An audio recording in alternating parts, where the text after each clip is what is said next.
আপনারা সবাই কেমন আছেন? আজকে আমি সবজি রান্না,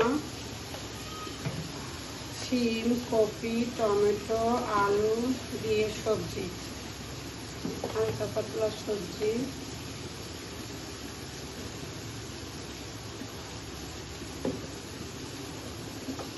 হাতে মাথা দিয়ে আমি সবজিটা রান্না করি। সবসময় আমি হাতেই বেশিরভাগ মিক্সার করি।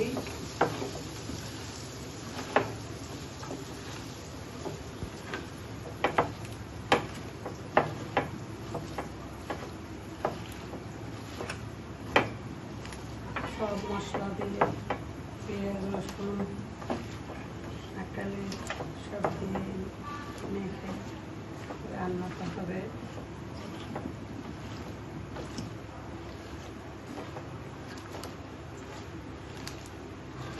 হাতে কষা মাখানো সবজি টেস্টে অনেক। সবাই ট্রাই করবেন আর আমার পেজটাকে ফলো করবেন, লাইক দেবেন, শেয়ার করবেন। সকল বন্ধু বান্ধবদেরকে ধন্যবাদ। আসসালামু আলাইকুম।